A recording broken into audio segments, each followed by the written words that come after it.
kababayan, ako'y lubos na nag-aalala na kayo'y makasama ko sa araw na ito. Ang kapayapaan at kaayusan ay mahalaga sa ating bansa. Mangmang kayo kung iniisip nyo ng pamantasan na aking tinayo, ng dugo at pawis ko, ay hahayaan ko na lang mawala sa aking mga kamay.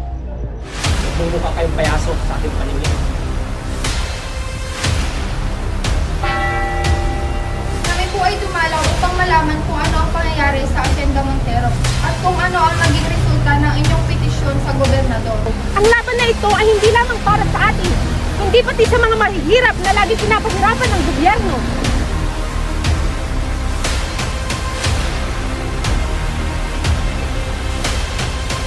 Mando!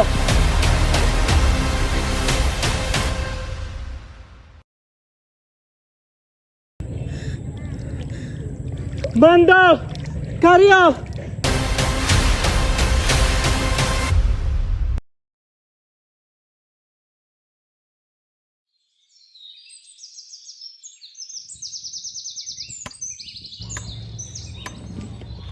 Dito na yung bahay ni Tata Matsyas. Tao po! Tata Matsyas! Tao po! Tao po!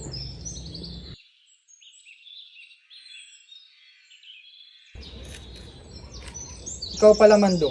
Kumusta ka? Sino ang mga kasama mo? Magandang araw po, Tata Matsyas. Kasama ko po ang aking mga kaibigan na si Martin at si Karyo. Tara, pumasok kayo. Tara, pasok daw tayo.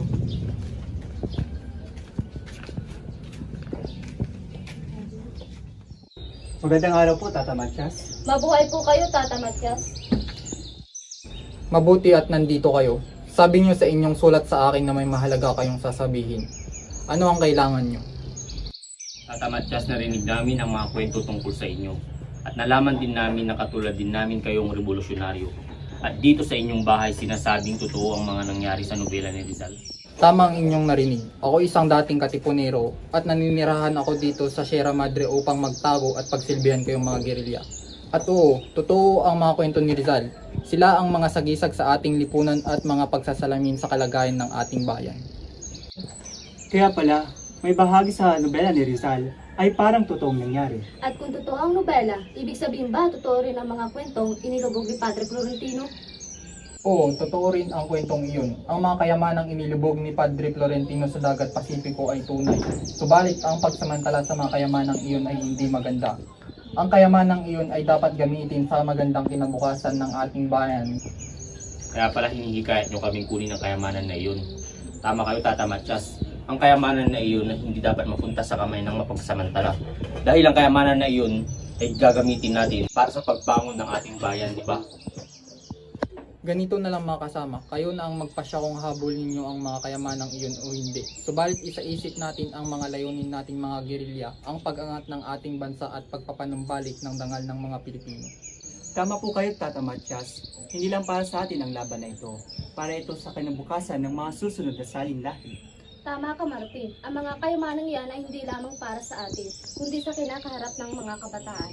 Ito ay isang malaking responsibilidad na dapat nating taglayin ng maingat at malasakit sa ating bansa. Maraming salamat sa inyong mga payo, Tata Matsyas. Ako at ang aking mga kaibigan na si Martin at Karyo ay papanindigan ang tungkulin ito. Kami ay maglalayag patungong dagat Pasipiko upang kunin ang kayamanan na iyon. Ngunit hindi lamang para sa aming karapatan, bagkus para sa ikabubuti ng ating bayan. Napakalaki ng inyong katapatan at determinasyon, kabataan. Alam ko na magiging matalino at responsable kayo sa paggamit ng mga kayamanang iyon. Naway patuloy tayong magtulungan at magsama sa mga hangaring ito. Muli, Tata Matsyas, maraming salamat sa inyong mga payo. Kami ay hindi bibitaw sa labang ito hanggang sa makamit natin ang tunay na pagbabago sa ating bayan. Tamang kasama, ipagpatuloy natin ang laban na ito hanggang sa huli. Sama-sama tayong maglakbay at magtagumpay. Tayo ang pag-asa ng kinabukasan.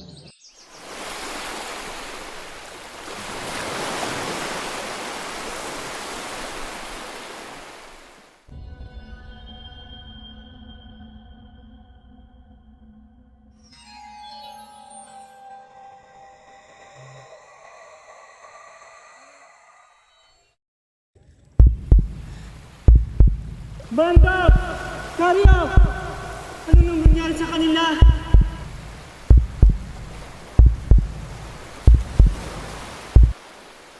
Martin, tulungan mo kami. Natake kami ng mabang sa pating. May sugat si Carlo. Carlo! Martin, hindi natin siya pwedeng iwan dito. Dali natin siya sa kagubatan ng Antimonan. Hayaan natin siyang malibing sa kanyang lupang bayang may nahal.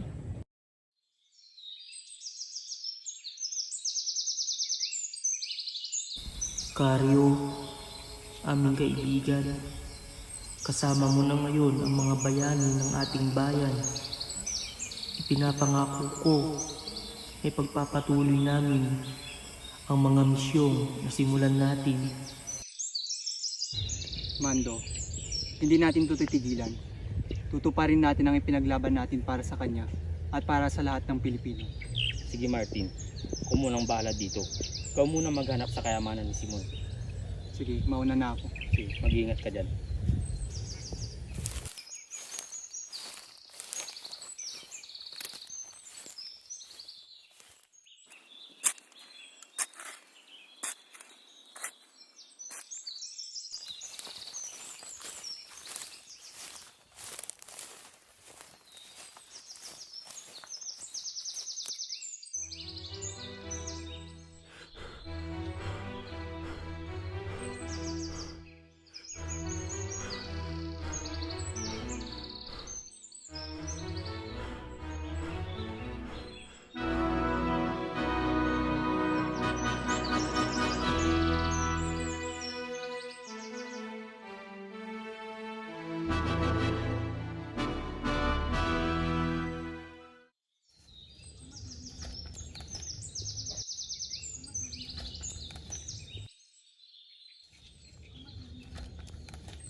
Mando!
Tatamat siya! Nandito na po ang kayamanan ni Simon. Mando, ano ang nangyari sa'yo? Bakit may sugat ka? Tata Matias, ako'y sinunggaban ni Martin. Tinangka niyang kunin ang kayamanan at sinikil niya ang aking muka. Ngunit, hindi ako nagpaapi. Lumaban ako hanggang sa mapatay ko siya. Anak, ang iyong tapang at determinasyon ay napakalaki. Saludo ako sa iyo. Ngunit ang sugat sa iyong mukha ay magiging simbolo ng iyong pagsasakripisyo at kagitingan. Salamat Tata Matias. Ginawa ko ang lahat para sa ating bayan, para sa mga susunod na salinlahi.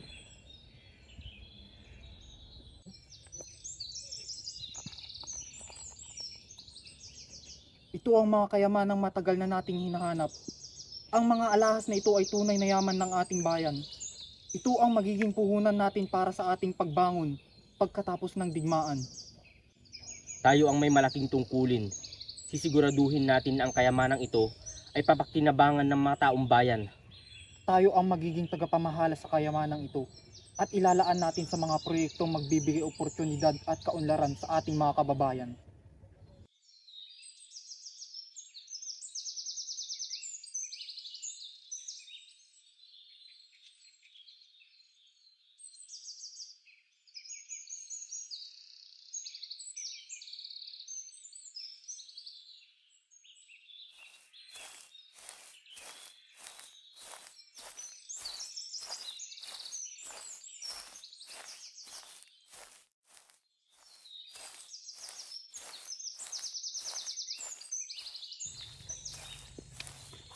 Ito muna tayo. At nais ko magpasalamat sa iyo dahil sa pagtanggap mo kay Andres. At sa misyon natin magtayo ng kampilang pahayagan. Mando, mahalaga na ipakita natin ang boses ng katotohanan at ang pagmamahal sa bayan. At si Andres naman, kahit na magkaiba kami ng paninindigan, ay meron siyang dedikasyon na magkaroon ng pagbabago sa mundong ito. Ako ay nagpapasalamat sa tiwalang binigay niyo sa akin. Handa akong gamitin ang pagsusulat upang makapagdulot ng pagbabago at mabawasan ang katiwalian sa ating lipunan. Mabuti naman kung ganun, Andres. Tayo ay magiging tagapagtaguyod ng katotohanan, katwiran at justisya. Gagamitin natin ang kampilan upang magbigay ng tamang balita at katotohanan at hindi kukonsinte sa mga kurap na opisyal.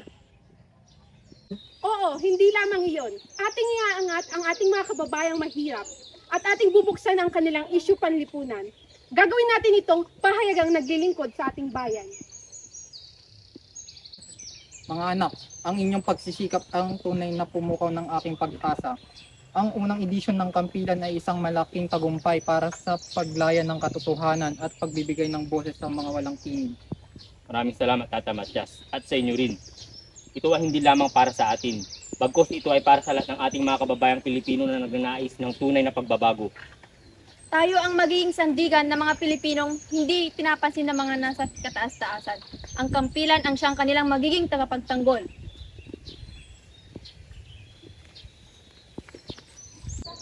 Ang pagmamalupit ng may-ari ng Hacienda Montero ay hindi natin kailangang palampasin. Dapat nating ilantad ang hindi makatwirang pagtrato sa kanila, lalo na sa usapin na paghahati ng lupa at kita. Tama ka, Mando. Iba yung diin ang ating kailangan para makita nila ang katotohanan. Kailangan nilang makita kung paano inalis sa kanila ang katarungan at kanilang mga karapatan. Ang pagsusulat na ito ay isang paraan upang malaman natin ang tunay na kalagayan ng mga magsasaka. Dapat nating ipakita ang kanilang hirap at kawalan ng katarungan sa kanilang pinagdaraanan. Tama. Kung kaya't ang marapat nating gawin ay isiwalat sa publiko ang nangyayaring pang-api sa Hacienda Montero. Ngunit hindi lamang ito matatapos sa pagsusulat lamang. Ito ay magsisibing hudyat para sa panibagong kinakailangan. Mga kasama, kahit na sinuway ko ang utos ni Don Segundo na ibalik ang mga patakaran ay hindi pa rin sapat ang nagawa ko. Tinanggal pa rin nila ako sa pwesto. Pastor, huwag kang mawala ng pag-asa. Ang iyong pag-alis ay simula lamang ng malawak nating paglaban. Tulong-tulong tayong tutuligsa sa katarungan. Pastor, ang iyong pagsuway sa panibagong sistema ay isang hamon sa mga mapang-api. Tayo ay mananatiling matatag hanggang sa huling nating laban. Sina Mando, Magat, Pastor at Andres ay nagbahagi ng pagkakaisa at determinasyon at handang ipaglaban ng hustisya at ilantad ang hindi makataong pagtrato sa mga magsasaka sa Hacienda Montero sa pamamagitan ng kanilang kampilan.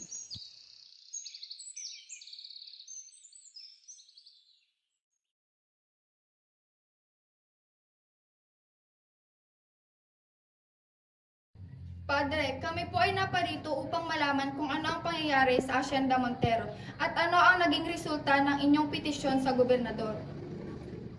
Salamat sa inyong pagdalaw. Ipinadala na namin ang petisyon sa gobernador at sa kasalukuyan. Ito ay nasa ilalim na ng pagsusuri. Umaasa kami na maririnig ang aming hinain at mabibigyan ng pansin nang sa gayon ay wakasan na ang pagmamalabis sa asyenda. Pastor, dinalaw din po namin si Dr. Sabio ng Freedom University at napag-usapan po namin na bibili niya ang hacienda. Nang sa gayon ay mayroong mapagpatayuan ng laboratorio para sa mga mag-aaral. At sa ganitong paraan, magkakaroon tayo ng patas na hatian sa lupa at mabibigyan din ng pagkakataon ng mga mag-aaral upang ilabas ang kanilang mga talento at mga nalalaman. Oo, kasama rin sa aming pag-uusap ang mga mabuting uri ng ekonomiya at pamamahala sa Pilipinas. Binigyang diin din namin ang mga konsepto ng kapitalista, sosyalista at komunista. Tatay, maganda po ang mungkahin ni Dr. Sabio. Mas mapapakinabangan natin ang asyenda kung maging laboratorio ito ng mga mag-aaral. At isa pa, magkakaroon tayo ng patas at pantay na hatian sa lupa. Salamat sa inyong pagdalaw at pag-aalok ng mga oportunidad na ito. Ang mga ideya na inyong inilatag ay tunay na makapagbibigay ng magandang oportunidad para sa mga magsasaka at sa ating bayan. Pastor, pangako ko po sa inyo na ibibigay ko ang kahon mula kay Danoy. Ito ay isang bahagi ng aking responsibilidad sa kanya at sa inyo bilang aking mga kaibigan. Pagkatapos ng kanilang pag-uusap, nagpalitan sila ng taus-pusong mga salita na nagpapahayag ng kanilang pasasalamat at pag-asa para sa isang magandang kinabukasan.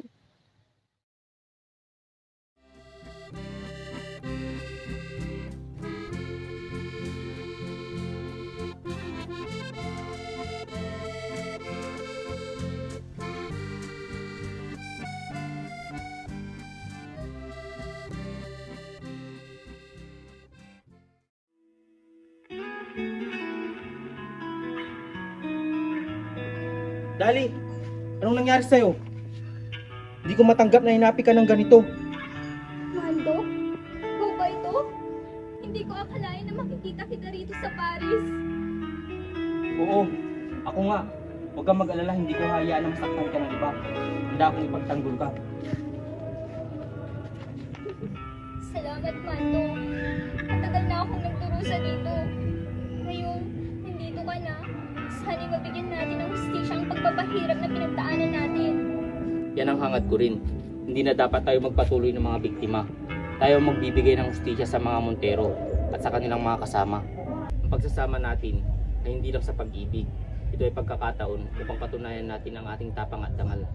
Ipinangako ni Mando at Dali na haharapin nila ang pamilya Montero at humingi ng kabayaran para sa pagdurusa na kanilang dinanas.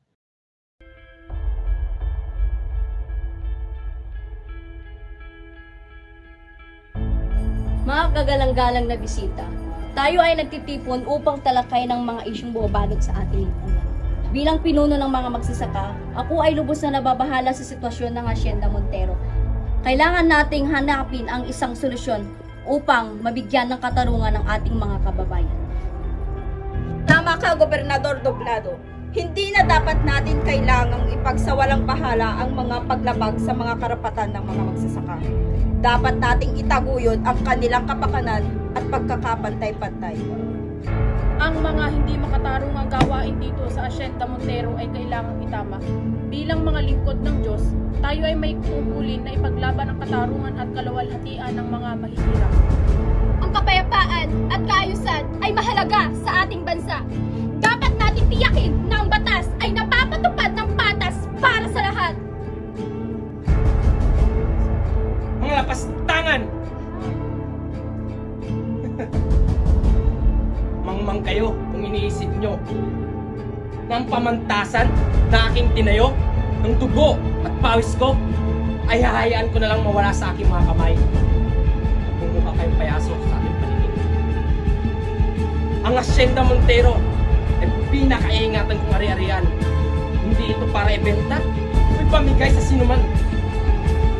Don Segundo, sana'y pakinggan niyo ang panawagan ng mga magsasaka. Ang inyong pamantasan ay maaaring maging instrumento ng pagbabago at pag-unlad sa kanilang buhay. Bigyan natin sila ng pagkakataong umangat sa kahirapan. Ang mga isyu nito ay kailangang magsimba ng maayos at mapayapa. Ang hustisya ay dapat may patupad. At ang mga dapat managot ay dapat maparusahan.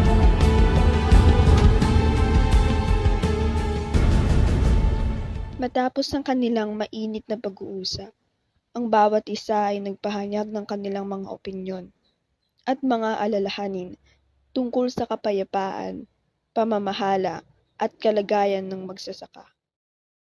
Mga kababayan, ako'y lubos na nagagalak na kayo'y makasama ko sa araw na ito. Ang inyong pagtitipon ay patunay na hindi kayo mananahimik sa harap ng mga pang-aabuso at kawalang katarungan na nagaganap sa ating lipunan. Tama ka, Senador Maliwanag. Ang mga obrero ay nagkakaisa upang ipahayag ang mga hinaing at labanan ang mga mapang-api at di makataong pamamalakad ng mga kapitalista. Hindi na dapat natin pahintulutan ng mga pang-aabuso sa ating mga manggagawa. Dapat nating igigit ang pantay na karapatan at pantay na sahod upang makilala ang ating mga yunyon. Ang panahon na ito ay nagsisilbing hamon sa ating lahat na magkais sa ating paglaban ng tunay na reforma. Ang mga lider obrero ay handang maging tinig ng mga nawalan ng boses at ipaglaban ang kanilang karapatan. Ako po ay tutuloy sa mga mapang-aping patakaran ng ating pamahalaan. Dapat nating igiit ang pagbabago na tutugon sa pangangailangan ng mga manggagawa at maralitang Pilipino. Tinitiyak ko sa inyo na ako ay patuloy na susuporta sa inyong mga laban. Ano ang mga baril at subversibong dokumento na ito?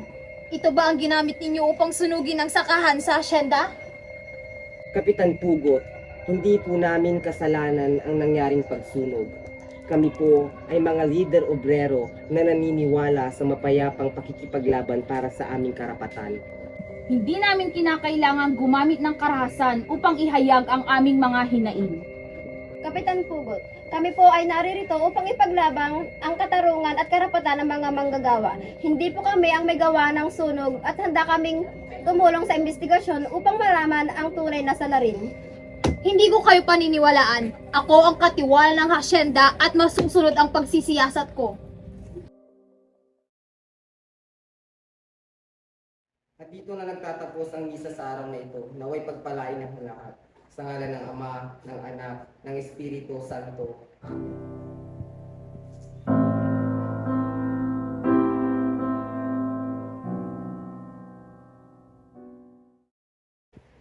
Narito tayo ngayon upang linawin ang mga pangyayari. Pastor, sinabi mong walang kinalaman si Mang Tomas sa nangyaring pagsunod sa sakahan. Napatunayang wala siyang kasalanan. Ngunit ang trahedya ng kanyang pagkamatay ay nag-iwan ng malaking tanong para sa atin. Yes, hindi kami naniniwala sa benepisyo ng otoridad. Alam namin pinatay si Mang Tomas ng may mga kapangyarihan upang linisin ang dugo sa kanilang mga kamay. Patuloy kaming ipaglalaban ang nasimula ni Mang Tomas. Kapitan Pugot, bakit ninyo pinatay si Mang Tomas? Ano ang iyong motibo? Ito ba ay dahil sa pakikisa niya sa mga lider obrero?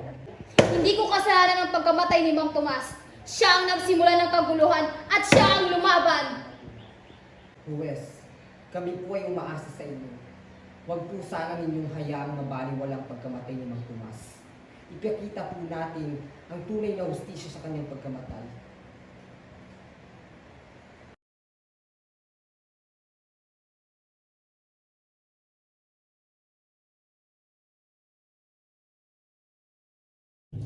Dari, gusto ko lamang sabihin sa iyo ang katotohanan.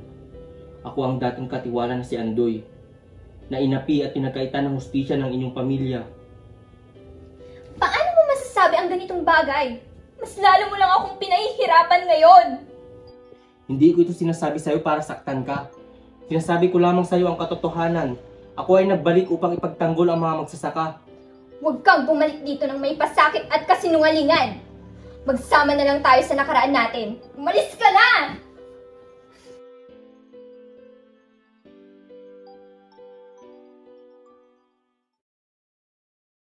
Mando, maraming salamat sa tapang at determinasyon mo. Ikaw ang tunay na bayani ng mga magsasaka. Mahal ko, maraming salamat sa iyong katapangan at pagmamahal. Handa akong samahan ka sa laban na ito. Tama kayo. Kailangan nating ipagpatuloy ang ating misyon sa katotohanan laban sa katiwalian.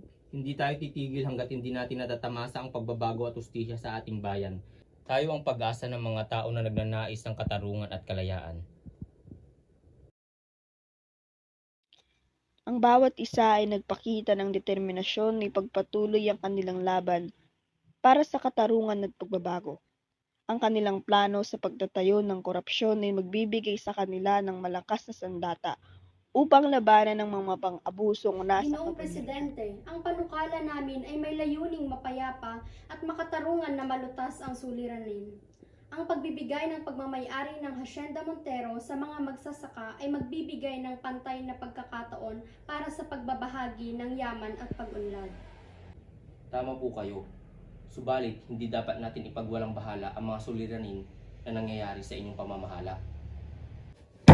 Hindi kayo ang dapat magturo sa akin kung anong tama at mali. Ako ang Pangulo at walang ni isa ang makapagdidikta sa akin. Maaring makapagdesisyon ako ng mga hakbang upang mapanatili ang mga kaayusan at kapayapaan sa bansa. Ginoong Presidente, kami ay nagmamalasakit sa taong bayan. Ang aming panukala ay isang pagsisikap na maipagpatuloy ang kapayapaan at pagkakaisa. Sana'y bigyan niyo ito ng pansin at pag-aralan. Ginoong Presidente, bilang isang pinuno, inaasahan po namin ang inyong pangunawa at mabuting desisyon. Ang pagkakapantay-pantay sa ating bansa ay mahalaga. Mga kasamahan, sapat na ang dugo na inilagay nila sa ating mga kamay. At kailanman hindi na tayo magpapaapi sa mga mandaragit na ito. Kailangan nating tumindig at ipaglaban nating mga karapatan. Malinaw? Tama si Mando. Ang laban na ito ay hindi lamang para sa atin, kundi pati sa mga mahihirap na laging pinapahirapan ng gobyerno. Kailangan natin gamitin ang ating lakas bilang isang hari ng mga panggagawa. Ngunit tandaan natin, kailangan nating ipaglaban ng maayos ang ating mga sikain sa pamamagitan ng mabuti at hindi sa karahasan lamang. Tama. Mabuhay tayo! Mabuhay! Mabuhay! Mabuhay! Sa huli, ang nabuong grupo ni Mando ay nagpakita ng determinasyong ipagtanggol ang kanilang mga karapatan at karapatan ng mga mahihirap. Sa pamamagitan ng kanilang pagsasama, sila ay handang harapin ng mga mandaragit at ipaglaban ng hustisya at katarungan para sa mga magsasaka.